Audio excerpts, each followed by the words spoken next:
Now, unfortunately, certain teachings in Western religion have led people down the wrong path, such as the teaching of the forgiveness of sins. Now, confessing our sins is only a first step. It's an acknowledgement that we've made a mistake, but it doesn't end there. That is not sufficient. You can't just pray for forgiveness and think that it's just going to go away. If you're going to pray, then you should pray for guidance as to how you can make amends for any transgression. That would be the positive thing to do. You know, the law of karma should be an essential teaching in every school on this planet, and I tell you, the next generation would grow up to be very different. They'd be more enlightened, and I think there'd be a far greater integration and understanding of all peoples on this earth. So I will just now sum up the understanding, or my explanation, should I say, of the law of karma, broadly speaking, and how we can apply this to our lives to help to change our karmic pattern in a conscious way, and that will help to change our destiny in some ways, and it's best expressed in these simple steps that I will now give to you. Firstly, develop self-awareness, self-honesty, and tackle situations head-on rather than avoid them. 2, recognize that nothing happens by chance.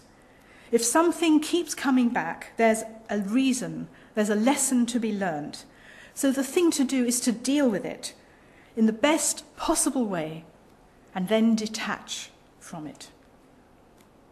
Thirdly, recognize the patterns in your life. Are you making the same mistakes?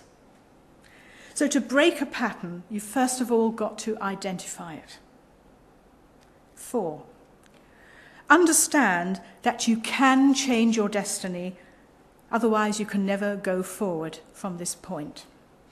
5, use your powers of positive visualization and you will attract positive attributes back into your life.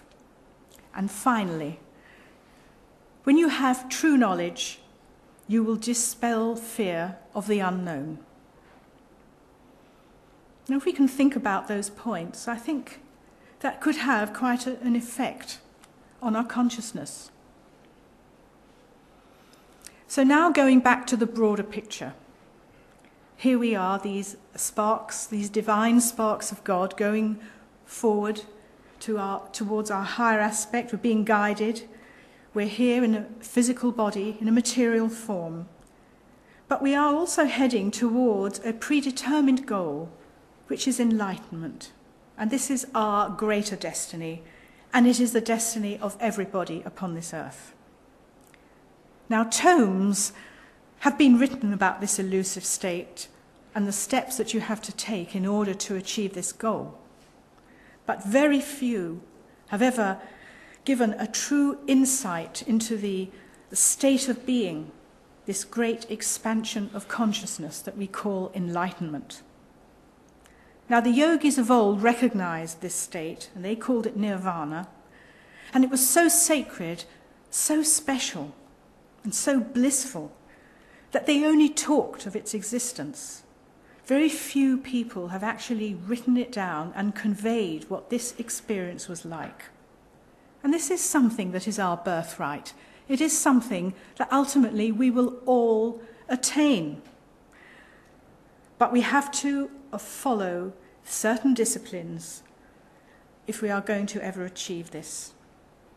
And this is why, from time immemorial, the sannyasins would retreat into the wilderness. They wanted to be cut off from the world. They didn't want to be detuned by all the busy lives that people lead and all the troubles and the tribulations. And they just wanted to dwell in this state of bliss and enlightenment. But despite the many books that are available and the general approach today, it's really not a simple step. And as I said, very few masters can really claim to have experienced this state even though there are many books available on this subject. You can go back to the great masters, the great avatars, particularly of the East, like the Lord Buddha, Sri Krishna, Patanjali, and in more recent times, Sri Ramakrishna, and the other masters I mentioned earlier. Now, this summary of great beings does not include avatars like the Master Jesus and other Western masters, because they came for a different purpose. They had a different teaching to give. I am talking about this journey to enlightenment, so I really want to stay focused on that.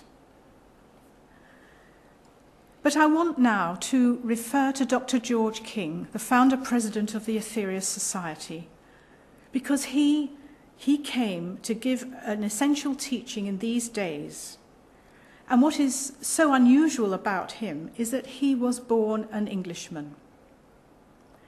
He attained the higher states of consciousness. He went into samadhi. And he has clearly explained the actual process that is entailed to gain this ultimate state, and he has explained it in plain English. He's cut away all the complicated phraseology, and he's given us simple steps that we can take to enhance our lives. Now, the great mystics of the East refer to the serpent power, the fire of Kundalini, this great force which is lodged at the base of the spine like a 3.5 times coiled serpent. But because he's a true master, he's in a position to describe this state, and he has explained to us how we can awaken this power in a safe and balanced way. This is the reason that we are here on earth, to raise the power of Kundalini from the base of the spine through to the crown chakra.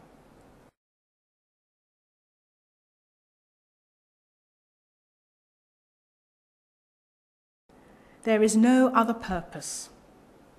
This is the culmination of the human life cycle.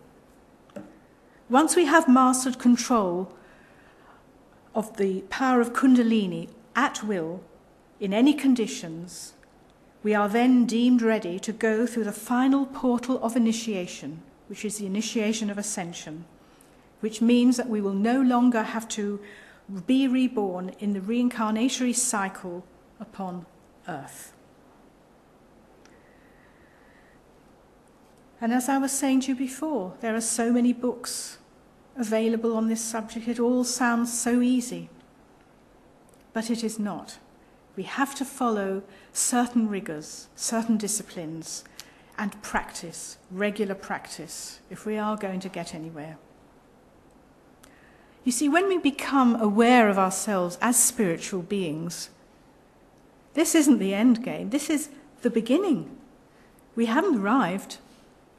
This is the beginning of the journey, the beginning of our change of path.